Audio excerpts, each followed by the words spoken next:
Zee 24 तास एक पाऊल पुढे. नमस्कार, मी सुवर्णा जोशी. मॉर्निंग न्यूज मध्ये आपलं स्वागत. सुरुवात बातमीपत्राची हेडलाईन्सनी. Bharat Australia high profile test सिरीजला आज सुरुवात. चेन्नईमध्ये रंगणार पहिली टेस्ट मॅच. धोनी आणि क्लार्कमध्ये रंगणार वर्चस्वाची लढाई. राज ठाकरेंची आज सोलापुरामध्ये जाहीर सभा. दुष्काळी स्थितीमुळे सोलापूरकर बेजार. 11 पैकी 10 तालुके दुष्काळग्रस्त. राज ठाकरेंच्या भाषणाकडे त्यामुळेच लक्ष. हैदराबाद स्फोटातल्या मृतांचा आकडा 14 वर. 119 जण जखमी. महाराष्ट्रासह 6 राज्यांमध्ये हाय अलर्ट. केंद्रीय यंत्रणाही करणार स्फोटाचा तपास. गृहमंत्री शिंदेंचं स्पष्टीकरण. पुणे स्फोटातला आरोपी मकबूलनं दिलसुख नगरची रेकी केल्याचं स्पष्ट. मकबूल मूळचा नांदेड जिल्ह्यातल्या धर्मबादचा. हैदराबाद स्फोटांचं मराठवाडा कनेक्शन उघड. आणि स्फोटांचा कट पाकिस्तानात रचला गेल्याची सूत्रांची माहिती. अफजल गुरुच्या फाशीचा बदला घेण्यासाठी स्फोट घडवले असल्याची शक्यता. जैश लष्कर ए तैयबा हिजबुल हुजीवर संशय.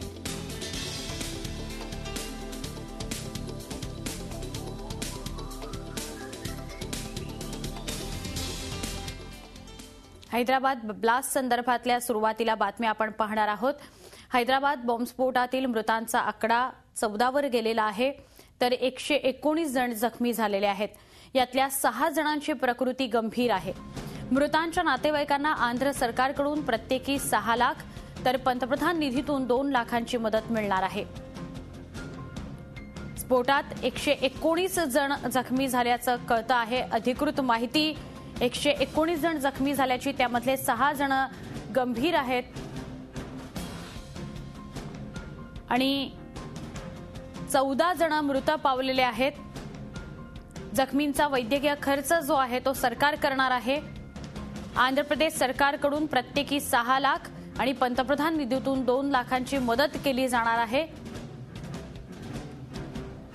80 ते 80 असा आकडा जखमींचा आपल्यापर्यंत येत होता, मात्र अधिकृत माहिती जी मिळते आहे ती 119 जण जखमी झाल्याची मिळते आहे. सुशील कुमार शिंदे गृहमंत्री केंद्रीय, ज्यांनी ही पत्रकार परिषद घेतली आणि माहिती दिली.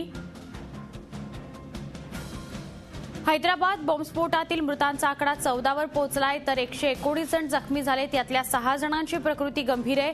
मृतांच्या नातेवाईकांना आंध्र सरकारकडून प्रत्येकी 6 लाख तर पंतप्रधान निधीतून 2 लाख मदत मिळण्याची शक्यता आहे. It was not a specific intelligence was given that a particular area it will happen. It was general alert was given for last about 2-3 days. We were giving general alert to whole of the country.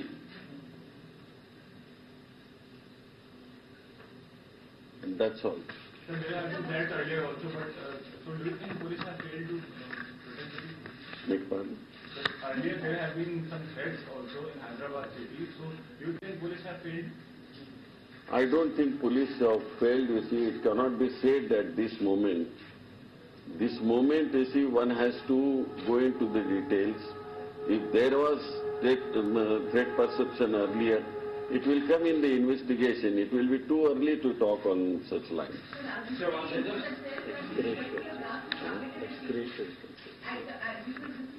The people who are coming out of the theatre and especially placed near a cylinder too, because the explosion would be maximum at that particular point. Do you think there is specific information coming on that angle? No, there was no such type of. No, what exactly you No, the blast happened near a theatre when after people came out of watching a movie. So the crowd, the movement of crowd was larger at that point of time. Is there any information coming to investigation that it was targeted? No, the investigation has just started yesterday, so it will come out everything and will not leave any stone unturned, you see.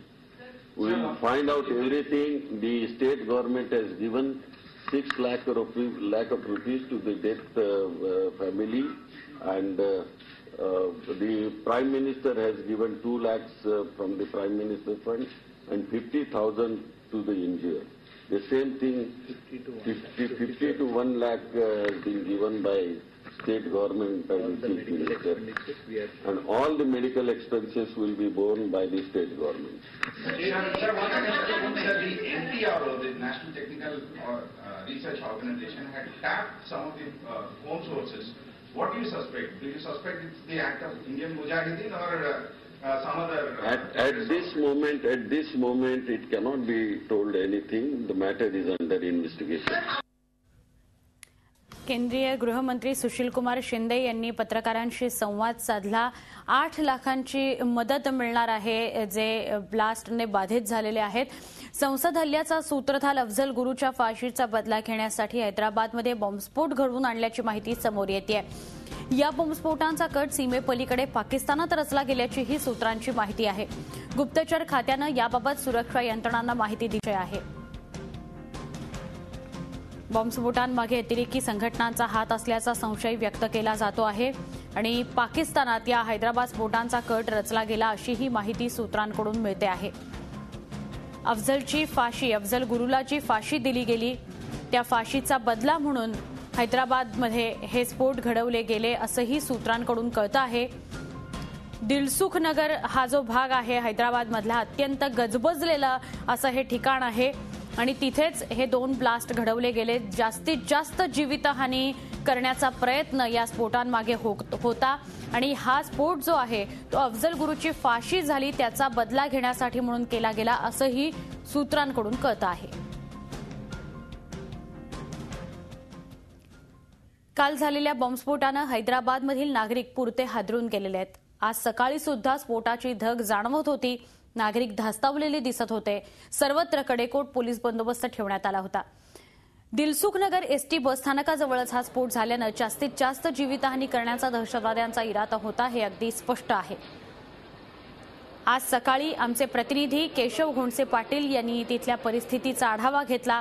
आपण त्यावर नजर टाकू.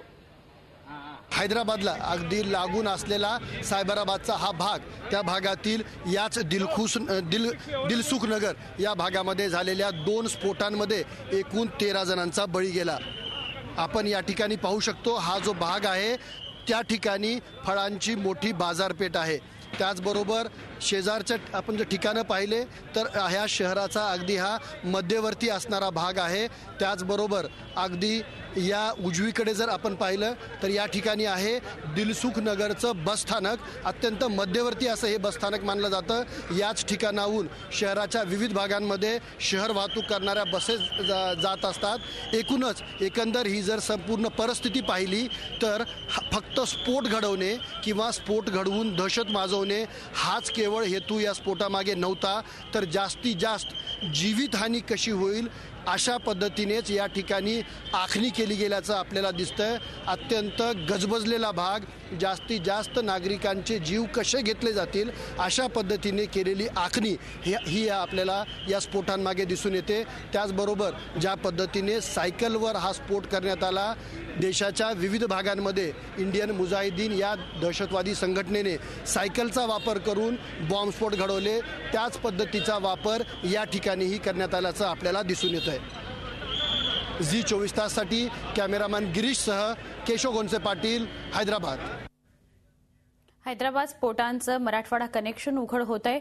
पुणे स्फोटांमधला आरोपी सय्यद मकबूल यानं हैदराबादमध्ये recce केल्याचं समोर आलेलं आहे. मकबूल हा मूळचा नांदेड जिल्ह्यातल्या धर्माबादचा आहे. त्याला ऑक्टोबरमध्ये पुणे स्फोटांच्या कनेक्शनमध्ये हैदराबादमध्येच अटक करण्यात आली होती. मकबूलनं दिलसुख नगर, बेगमपेठ, ॲबिड्स या भागांची टेहळणी केल्याचं दिल्ली पोलिसांनी म्हटलेलं होतं. मकबूलनं दिलसुख नगर, अबीद रोड आणि बेगमपेठ या ठिकाणी रेकी केलेली होती आणि त्यातल्याच दिलसुख नगर या भागामध्ये काल 2 ब्लास्ट झालेले आहेत, ज्यामध्ये 14 जणांचा मृत्यू झाला आणि 119 जण जखमी झालेले आहेत. हा अधिकृत आकडा आता आपल्यापर्यंत पोहोचलाय. याच बातम्यांवर राहणार आहोत. एक छोटासा ब्रेक घेऊ, लगेच भेटू. पाहत रहा मॉर्निंग न्यूज.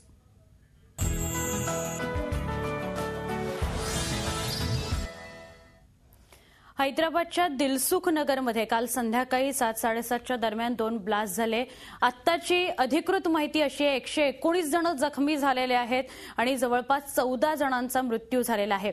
हैदराबादच्या दिलसुख नगरमध्ये झी न्यूजचे रेसिडेंट एडिटर संजय सिंग पोहोचलेले आहेत आणि ते तिथून आपल्यापर्यंत माहिती पोहोचवत आहेत. संजय सर, आम्हाला सांगाल आत्ताची काय परिस्थिती आहे? आजची जी सकाळ आहे हैदराबादच्या सगळ्या नागरिकांसाठी दहशतीची आहे, भीतीदायक आहे. बिलकुल एक भीतीदायक सकाळ आहे त्यांच्यासाठी. मी आता त्या जागावर उभा आहे जिथे ब्लास्ट झाला होता. थोड्या वेळ पूर्वी इथे सुशील कुमार शिंदे देशाचे गृहमंत्री ते येऊन गेले. त्यांच्याबरोबर होम मिनिस्ट्रीचे काही लोक होते, स्टेटची होम मिनिस्ट्री आहे तिकडचे लोक होते, NIAचे लोक होते. मी तुम्हाला व्हिज्युअल दाखवतो. आत्ता इथे फोरेन्सिक एव्हिडन्स आहे ते गॅदरिंग करतात, ते गोळा करतात, त्याचे व्हिज्युअल मी तुम्हाला दाखवतो. म्हणजे तुम्ही बघू शकता वेगवेगळी एजन्सीज आहेत. आता NSG नॅशनल सिक्युरिटी गार्ड ते इकडे आले आहेत आणि देशात फोरेन्सिक एव्हिडन्स साठी आणि एक्सप्लोजिव्ह साठी त्यांना बेस्ट एजन्सी मानलं जातात. त्याच्याशिवाय फोरेन्सिक लॅबोरेटरी आहे इकडची, त्याचे पण लोक इथे आले आहेत. महाराष्ट्राची ATS आहे, अँटी टेररिझम स्क्वॅड, तिकडचे पण लोक इथे आले आहेत आणि ते आता गोळा करतात. ही एक जागा, 2 जागी ब्लास्ट झाला होता त्याच्यापैकी ही एक जागा आहे जिथे पहिला ब्लास्ट झाला होता आणि इथे हा टिफिन सेंटर आहे तो उघडला होता आणि तिथे ब्लास्ट झाला होता. खूप लोक इथे उभे होते आणि आता ते गोळा करतात एव्हिडन्स, फोरेन्सिक एव्हिडन्स काही होऊ शकतात.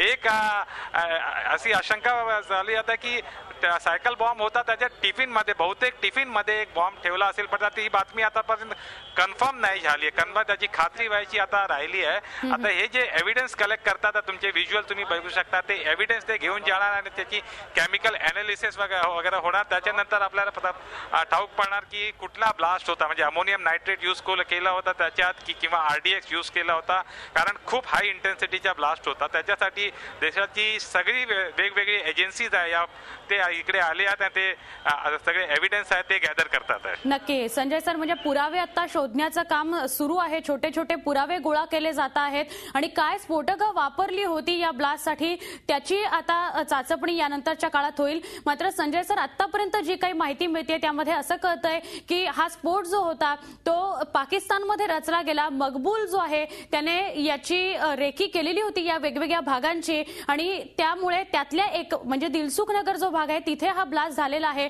कुठेतरी जे जबाबदारी घेणारे आहेत ते जबाबदारी घ्यायला कमी पडतात आणि अशा प्रकारचे ब्लास्ट घडतात, सर्वसामान्यांचा मृत्यू होतो असं म्हणावं लागेल.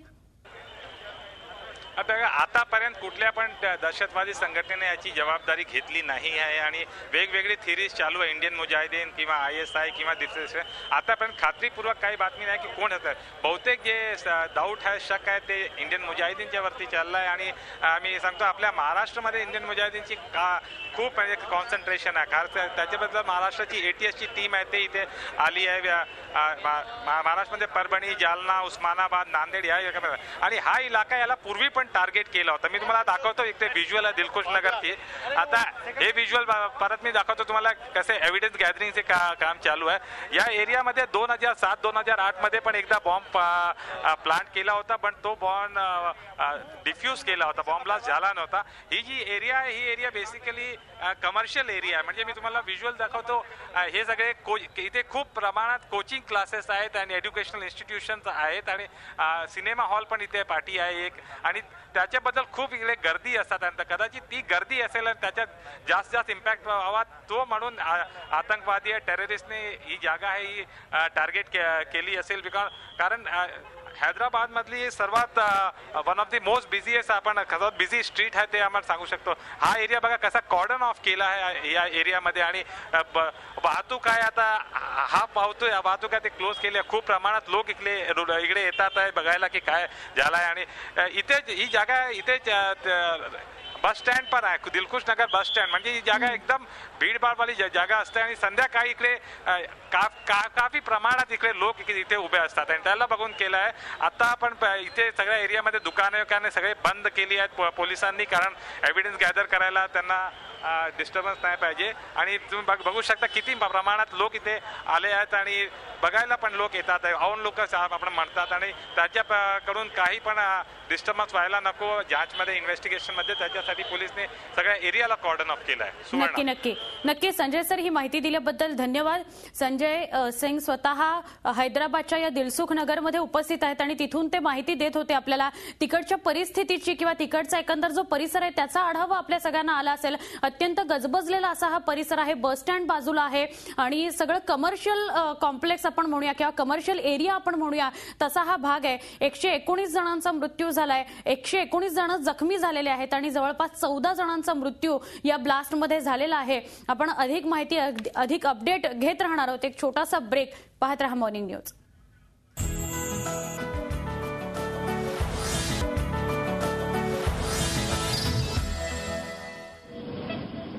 आज सकाळीच हैदराबादच्या दिलसुख नगर या घटनास्थळी केंद्रीय गृहमंत्री सुशील कुमार शिंदे पोहोचलेले होते. त्यांनी तिथल्या घटनास्थळाची पाहणी केली. आंध्र प्रदेशचे मुख्यमंत्रीही त्यांच्या सोबत होते. त्यानंतर ते थेट रुग्णालयामध्ये गेलेले आहेत जिथे तिथे जखमींना जिथे ऍडमिट केलेलं आहे. जवळजवळ 119 जण जखमी आहेत, त्यातले 6 जण गंभीर आहेत. जखमींची विचारपूस करण्यासाठी म्हणून ते हॉस्पिटलमध्ये पोहोचलेले आहेत आणि प्रत्येक जखमीची विचारपूस ते करत आहेत. काय परिस्थिती आहे, कुणाला किती लागलेलं आहे, कितपत गंभीर परिस्थिती आहे, हे सगळं ते जाणून घेत आहेत.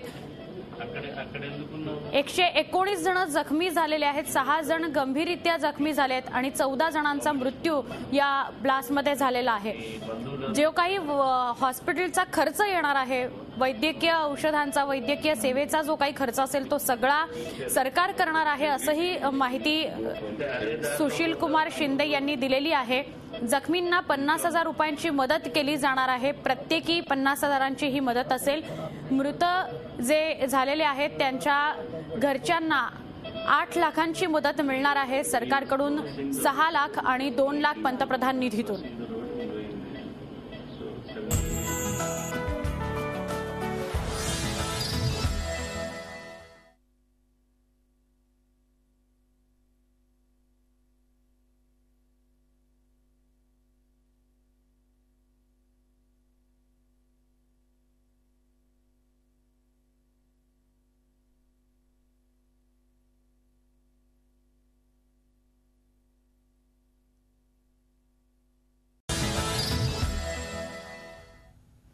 हैदराबाद स्फोटांचं मराठवाडा कनेक्शन उघड होत आहे.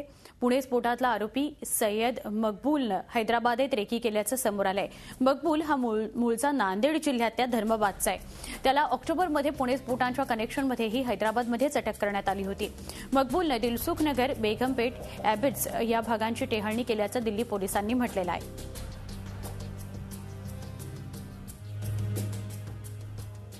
थेट जाऊया औरंगाबादला. आमचे प्रतिनिधी विशाल करोळे आपल्या संपर्कात आहेत. विशाल, मकबूल जो आहे तो मूळचा नांदेडचा, मराठवाड्याचा, म्हणजे आता पुन्हा हैदराबाद ब्लास्ट जे आहे त्याचं मराठवाडा कनेक्शन उघड होत आहे, काय सांगाल?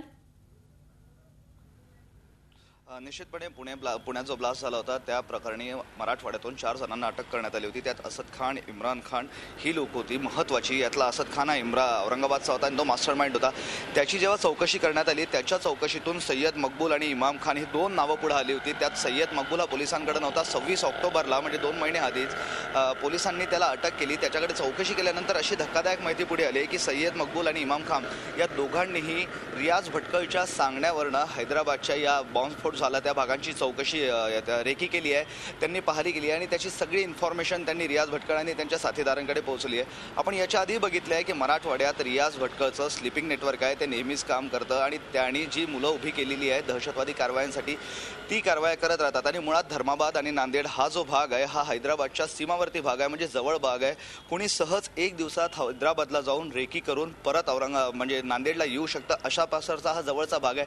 त्यामुळं आता या पद्धतीने फक्त सय्यद मकबूल नाही तर अजून कोण यात सहभागी होतं, अजून कोणी रेकी केली हे सगळं शोधणं महत्त्वाचं ठरणार आहे. सुवर्णा, नक्कीच. मात्र मकबूल किंवा त्याच्या आजूबाजूचा परिसर किंवा एकंदर ह्या ज्या काही सगळ्या घडामोडी घडल्या त्याविषयी अजून काय भाष्य करता येईल? कारण पुन्हा दहशतवादी संघटना असोत किंवा दहशतवादी असोत त्यांचं मराठवाडा कनेक्शन किंवा मराठवाड्यात असे दहशतवादी किंवा त्यांचे लागेबांधे असणं हे सातत्याने दिसून येतंय.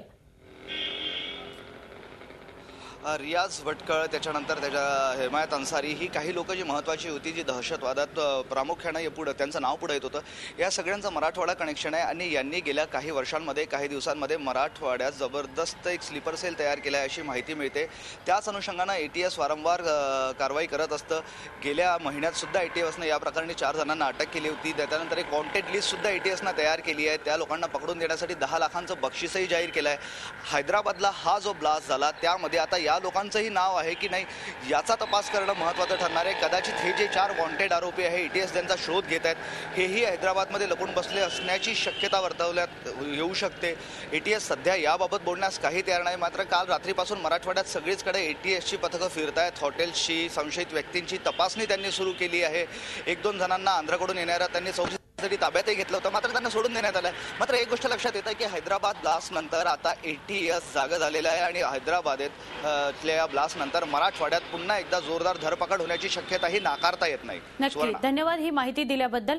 आमचे प्रतिनिधी विशाल करोळे आपल्या संपर्कात होते. मराठवाड्यामध्ये सुद्धा ATSने आता चौकशी करायला, विचारपूस करायला, धरपकड सुद्धा या पुढच्या काही दिवसांमध्ये होऊ शकते अशी माहिती आमचे प्रतिनिधी देत होते. मात्र पुन्हा एकदा मुंबई ब्लास्ट, पुणा ब्लास्ट असो किंवा हैदराबाद ब्लास्ट असतो, मराठवाडा कनेक्शन त्याचं उघड झालेलं आपल्याला दिसतंय. हैदराबादचा दिलसुख नगर भाग एकदा पुन्हा स्फोटांनी हादरला. 2007 मध्ये तशा पद्धतीने दिलसुख नगरमध्ये ब्लास्ट घडवून आणण्याचा प्रयत्न झालेला होता. सायकलवर ठेवलेल्या 2 बॉम्बच्या स्फोटांमुळे 14 जण ठार झालेले आहेत तर 119 जण जखमी झालेले आहेत. यामुळे पुन्हा एकदा देशातील सुरक्षा व्यवस्थेचा प्रश्न ऐरणीवर आलाय. संध्याकाळी 7:01 आनंद किशन सेंटरजवळ पहिला स्फोट. संध्याकाळी 7:06 कोणार्क आणि व्यंकटाद्री थिएटर बाहेर दुसरा स्फोट. दिलसुख नगर या हैदराबादच्या अत्यंत गजबजलेल्या भागात ऐन गर्दीच्या वेळी झालेल्या स्फोटांमुळे एकच गडबड उडाली.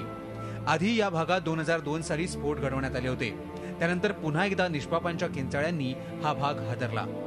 स्फोटानंतर लगेचच NIA, NSG, IB, ATS अशी तपास पथकं तात्काळ हैदराबादच्या दिशेने रवाना झाली.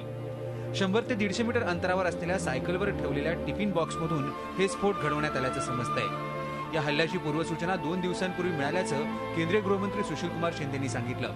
त्यानुसार राज्यांना सतर्कतेचा इशारा दिला होता असंही ते म्हणाले. 2 दिन से हमारे पास इंफॉर्मेशन आती रही है. आज भी सुबह हमने जब हमारे अधिकारियों से बात की कि वो जो इंफॉर्मेशन आ गई थी तो पूरे देश भर में हमने सभी राज्यों को वो इंफॉर्मेशन दे दी थी. हैदराबादच्या या स्फोटांच्या पार्श्वभूमीवर राजधानी दिल्लीसह कर्नाटक, केरळ, पश्चिम बंगाल आणि महाराष्ट्र या राज्यांमध्ये हाय अलर्ट घोषित करण्यात आलाय. मुंबईतही मोठ्या प्रमाणात सुरक्षा व्यवस्था चोख करण्यात आली आहे. या हल्ल्यात मृत पावलेल्यांना 2 लाखांची तर जखमी झालेल्यांसाठी 50,000ची मदत जाहीर करण्यात आली आहे. पंतप्रधान मनमोहन सिंग, काँग्रेस अध्यक्षा सोनिया गांधी यांनी या हल्ल्याची तीव्र शब्दात निंदा केली आहे. या स्फोटामागे इंडियन मुजाहिदीन या दहशतवादी संघटनेचा हात असावा असा संशय व्यक्त करण्यात येतोय. पण यामुळे पुन्हा एकदा देशातील जनता दहशतवादी हल्ल्यांपासून सुरक्षित नाही हेच दिसून आलंय. झी24 ताससाठी प्रसाद भोसेकर, हैदराबाद. हैदराबाद इथं झालेले साखळी बॉम्बस्फोट जे आहेत त्याच्या मागे इंडियन मुजाहिदीन या दहशतवादी संघटनेचा हात असल्याचं बोललं जात आहे.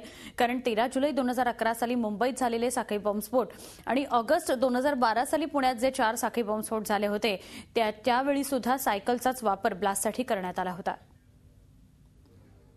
गर्दीची वेळ, वर्दळीची जागा, एका बाजूला असलेली सायकल आणि क्षणार्धात झालेले स्फोट यामुळे गुरुवारी हैदराबाद हादरून गेलं. या बॉम्बस्फोटाचं 13 जुलै 2011ला मुंबईतलं आणि 1 ऑगस्ट 2012 या दिवशी पुण्यात झालेल्या स्फोटांची विलक्षण साम्य आहे. मुंबईत झवेरी बाजारमध्ये मोटरसायकलमध्ये बॉम्ब ठेवण्यात आला होता, तोही गर्दीच्या वेळी. तर ऑपेरा हाऊसमध्ये गजबजलेल्या खाऊ गल्लीतही मोटरसायकलमध्ये बॉम्ब दडविण्यात आला होता. मुंबईतल्या मध्यवस्तीत दादरमध्ये संध्याकाळी बॉम्बस्फोट करण्यासाठी बसस्टँडची निवड आणि रेकीची पद्धतही समान असल्याचं आता लक्षात येतंय. 26 ऑक्टोबर 2012 या तारखेला दिल्ली पोलिसांच्या स्पेशल सेलनं एक प्रेस रिलीज जाहीर केली होती. त्यात त्यांनी स्पष्टपणे लिहिलं होतं की त्यांनी अटक केलेल्या इंडियन मुजाहिदीन या दहशतवादी संघटनेच्या एका दहशतवाद्यानं म्हणजेच सय्यद मकबूल याने हैदराबादमधील दिलखुश नगर, बेगम बाजार आणि एबिदस या 3 ठिकाणांची रेकी केलेली आहे आणि आता त्याच ठिकाणी बॉम्बस्फोट झालेले आहेत. त्यामुळे हैदराबादमध्ये झालेल्या बॉम्बस्फोटामागे इंडियन मुजाहिदीन या दहशतवादी संघटनेचा हात आहे हे स्पष्ट होतं. हैदराबाद बॉम्बस्फोटानंतर दिल्ली पोलिसांनी पत्रक प्रसिद्ध केलंय. या पत्रकात सय्यद मकबूल या आयएमच्या दहशतवाद्यानं हैदराबादमध्ये ज्या ठिकाणांची रेकी केली होती त्याच ठिकाणी आता बॉम्बस्फोट झालेत हे या पत्रकात स्पष्ट करण्यात आलं होतं. मकबूलच्या कबुली जबाबानंतर दिल्ली पोलिसांनी हैदराबाद पोलिसांना याबाबत अलर्ट जारी केला होता.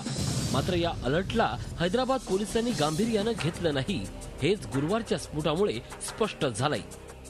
24 ताससाठी अजित मांढरे, मुंबई. महाराष्ट्रासह 6 राज्यांमध्ये 6 वेगवेगळ्या ठिकाणी हाय अलर्ट जारी करण्यात आलेला आहे. मुंबई, पुण्यामध्ये सुद्धा हाय अलर्ट जारी करण्यात आलेला आहे. पुण्यामध्ये काय परिस्थिती आहे, पुण्याचं कनेक्शन जे उघड झालेलं आहे त्याविषयी आपण बोलूया आमचे प्रतिनिधी नितीन पाटोळे यांच्याशी. नितीन, आम्हाला सांगाल मुंबईबरोबरच पुण्यामध्ये सुद्धा हाय अलर्ट जारी करण्यात आलाय, काय सांगाल? पुण्यात हाय अलर्ट जारी करण्यात आलेला आहे. मात्र त्याच्या आधी पुणे बॉम्बस्फोटाचं आणि हैदराबाद बॉम्बस्फोटाचं कसं कनेक्शन आहे त्यावरती थोडासा प्रकाश टाकूयात. पुण्यामध्ये 1 ऑगस्ट 2012 रोजी साखळी बॉम्बस्फोट झाले होते पुण्यातल्या जंगली महाराज रस्त्यावरती. त्यामध्ये आतापर्यंत 7 आरोपींना अटक करण्यात आलेली आहे. यातले 2 जे आरोपी आहेत सईद मकबूल आणि इम्रान खान, 2 आरोपी दिल्ली पोलिसांनी अटक केली होती. या 2 आरोपींनी दिल्ली पोलिसांकडे जो जबाब दिलेला आहे, ऑक्टोबरमध्ये दिल्ली पोलिसांनी या दोघांना अटक केली होती. त्यात त्यांनी जी माहिती दिलेली आहे, जी जबाब दिलेला आहे त्यानुसार त्यांनी दिलसुख नगर आणि आणखीन 2 ठिकाणांची रेकी केली होती. ही रेकी त्यांनी गेल्या वर्षी रमजानचा जो महिना होता, रमजान होता, रमजानच्या महिन्याच्या आधी एक महिना साधारणतः 1 महिना आधीही या दोघांनी या सर्व हैदराबादच्या दिलसुख नगर आणि इतर 2 ठिकाणांची रेकी केली होती अशी माहिती पुढे आलेली आहे. तसा जबाब त्यांनी दिल्ली पोलिसांना दिला होता. आता हे दोन्ही आरोपी जे आहेत ते तपासासाठी एटीएसच्या महाराष्ट्र एटीएसच्या ताब्यात आहेत. त्यांच्याकडे पोलीस अधिक चौकशी करतात. यातला सईद मकबूल जो आहे तो बॉम्ब बनवण्यात एक्सपर्ट आहे. त्याने बॉम्बचं प्रशिक्षण इम्रान खान आणि इतर जे आरोपी आहेत त्यांना दिलेलं होतं की बॉम्ब कसा तयार करायचा. आणि ही जी रेकी झाली होती ती इंडियन मुजाहिदीनचा जो म्होरक्या आहे रियाज भटकर याच्या सांगण्यावरून या दोघांनी रेकी केली होती असंही त्यांनी म्हटलेलं आहे. त्यामुळं या दोघांना पुण्यातल्या बॉम्बस्फोट साखळी बॉम्बस्फोट प्रकरणी अटक करण्यात आलेले होतं आणि त्यांनीच हैदराबादची देखील रेकी केली होती. त्यामुळे पुण्यातले स्फोट आणि हैदराबादचे स्फोट यात कनेक्शन असल्याचं आणि इंडियन मुजाहिदीनचा हात असल्याचं पुढे येत आहे. कालचा स्फोट झाल्यानंतर पुण्यामध्ये हाय अलर्ट जारी करण्यात आलेला आहे. पुणे पोलिसांनी सर्व गर्दीची ठिकाणं आहेत किंवा दहशतवाद्यांच्या हिटलिस्टवर असलेली ठिकाणं, दगडूशेठ गणपती असेल किंवा जर्मन बेकरीचा परिसर असेल, कोरेगाव पार्कचा परिसर असेल, जिथं ओशो आश्रम आहे, अशा सर्वच ठिकाणी पोलीस बंदोबस्त वाढवलेला आहे. त्याचबरोबर पुणे पोलिसांनी नागरिकांना आवाहन केलेलं आहे की गर्दीच्या ठिकाणी असेल, मॉल असतील, मल्टिप्लेक्स असतील किंवा इतर मार्केट असेल तिथं गरजेशिवाय किंवा कारण नसताना गर्दी करू नये आणि तिथं शक्यतो जाण्याचं टाळावं असं आवाहन देखील करण्यात आलेलं आहे. आणि पुण्यातल्या बहुतेक ठिकाणी महत्त्वाच्या ठिकाणी पोलीस बंदोबस्त तैनात करण्यात आलेला आहे. सुरक्षा व्यवस्था वाढवण्यात आलेली आहे. नितीन, धन्यवाद या दोन्ही मुद्द्यांवर प्रकाश टाकल्याबद्दल. एकतर पुणे कनेक्शन म्हणजेच पुण्याचे जे साखळी बॉम्बस्फोट होते त्यामध्ये ज्यांची नावं समोर आली होती, ज्यांना पकडलं गेलेलं होतं, त्यातल्याच एकाने म्हणजे मकबूलने हैदराबादच्या 3 ठिकाणांची रेकी केलेली होती असं समोर आलेलं आहे. त्यामुळे आता पुण्यामध्ये सुद्धा हाय अलर्ट जारी करण्यात आलेला आहे, मुंबईमध्ये सुद्धा आणि त्याचबरोबर महाराष्ट्रासह 6 राज्यांमध्ये वेगवेगळ्या ठिकाणी अलर्ट जारी करण्यात आलेला आहे. एक छोटासा ब्रेक, पुन्हा पाहत रहा मॉर्निंग न्यूज.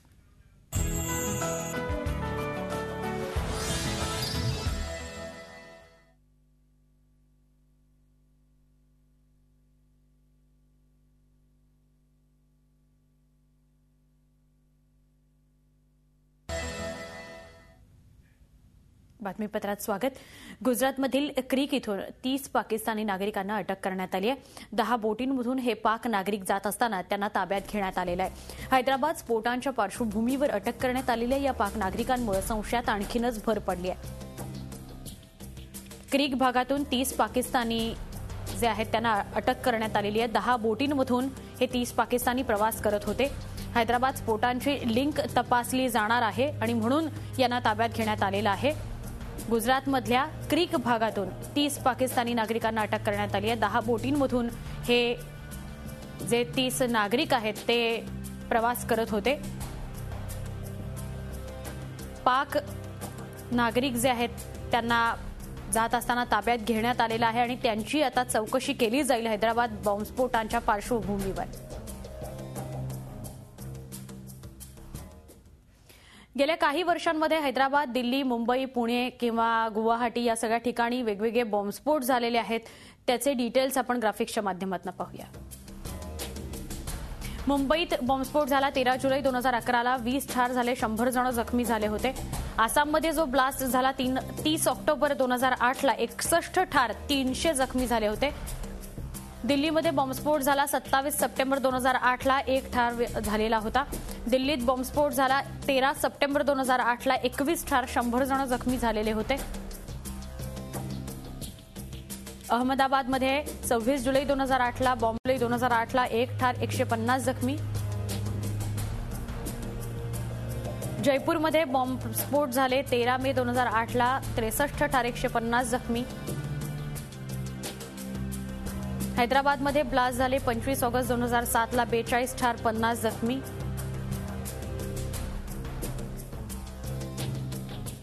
गुवाहाटीत ब्लास्ट झाला 26 मे 2007ला, 6 ठार झाले होते, 30 जण जखमी झालेले होते. हैदराबादमध्ये 2007 साली 18 मेला ब्लास्ट झाला होता, 13 जण ठार झाले होते. मालेगावात 8 सप्टेंबर 2006ला ब्लास्ट झाला, 37 जण ठार, 125 जण जखमी झालेले होते. मुंबईत साखळी बॉम्बस्फोट घडवले गेले 11 जुलै 2006ला, 200 जणांचा मृत्यू या ब्लास्टमध्ये झाला होता. वाराणसीत 7 मार्च 2006ला ब्लास्ट झाला, 28 ठार, 101 जण जखमी होते. दिल्लीत साखळी बॉम्बस्फोट घडवले गेले 29 ऑक्टोबर 2005ला, 59 ठार तर 200 जखमी झाले होते.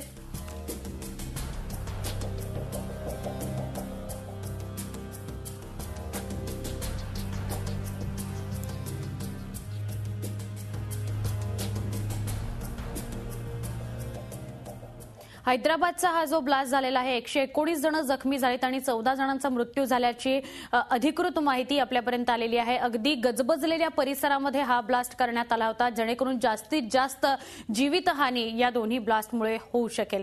आपण महाराष्ट्राचा कौल अंतर्गत आजचा प्रश्न जो काय आहे तो बघा काय आहे. देशातील दहशतवादी हल्ले रोखण्यात सरकार अपयशी ठरतंय का? आपल्याला काय वाटतं आपण आमच्यापर्यंत पोहोचवायचं आहे. आतापर्यंतचा कौल काय आलाय पहा. 97% लोक म्हणतात होय दहशतवादी हल्ले रोखण्यात सरकार अपयशी ठरतंय आणि 3% लोक म्हणतात नाही सरकार अपयशी ठरत नाही. आपण आपली मतं अजूनही मांडू शकताय 24तास.com वर, Facebook/Zee24तास वर किंवा आम्हाला SMS करू शकताय. तास पोल वाय किंवा एन टाईप करा, पाठवा 57575 वर. अजूनही काही बातम्यांकडे वळायचे त्याआधी एक छोटासा ब्रेक पाहत रहा. Morning news.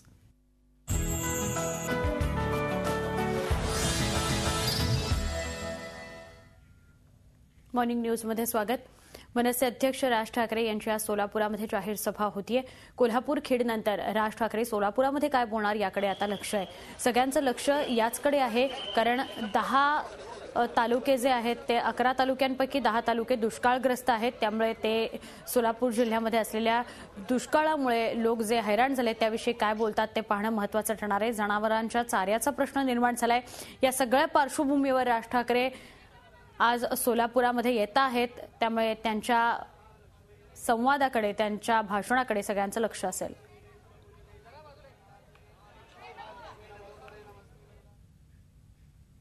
नवी मुंबईतील रबाळे परिसरातील ईश्वरनगर झोपडपट्टीत राहणाऱ्या 5वीतील मुलीवर त्याच झोपडपट्टीतील खासगी शिकवणी घेणाऱ्या शिक्षकांना बलात्कार केल्याची घटना घडली आहे. प्रशांत त्रिपाठी असं या शिक्षकाचं नाव आहे. शिकवणीसाठी लवकर बोलावून या शिक्षकानं या अल्पवयीन मुलीवर बलात्कार केलाय. हा प्रकार मुलीच्या आईवडिलांना कळल्यानंतर त्यांनी रबाळे पोलीस ठाण्यात तक्रार दाखल केली आहे. त्याने 12 तारखेला बोलवून संध्याकाळी 4:15च्या दरम्यान तिच्यावरती अतिप्रसंग केला. त्याप्रमाणे कंप्लेंट घेऊन केस रेकॉर्ड केलेली आहे आणि आरोपी आम्ही 2 दिवसाच्या आत अरेस्ट केलेला आहे. त्याला 26 तारखेपर्यंत पोलीस कस्टडी आहे. क्रीडा विश्वातनं घडामोडी पाहूया. भारत आणि ऑस्ट्रेलिया दरम्यान चेन्नईच्या चेपॉक या स्टेडियमवर पहिली टेस्ट खेळली जात आहे. ऑस्ट्रेलियाने टॉस जिंकून प्रथम बॅटिंगचा निर्णय घेतलेला असून ईड कोवान आणि डेव्हिड वॉर्नर हे ओपनिंगला ग्राउंडवर उतरलेले आहेत. भारताकडून अश्विन, हरभजन सिंग आणि रवींद्र जडेजा हे स्पिनर आणि ईशांत शर्मा, भुवनेश्वर कुमार हे 2 फास्ट बॉलर्स टीममध्ये आहेत. प्रज्ञान ओझाला या टेस्टमध्ये संधी देण्यात आलेली नाही, तर भुवनेश्वर कुमारची ही पहिलीच टेस्ट आहे. ऑस्ट्रेलिया दौऱ्यावर टीम इंडियाला क्लीन स्वीप मिळाला होता, त्याचा बदला घेण्याची टीम इंडियाला ही नावी संधी असणार आहे.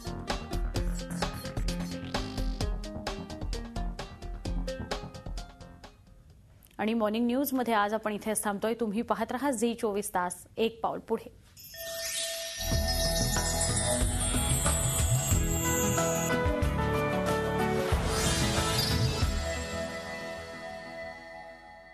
झी 24 तास, एक पाऊल पुढे.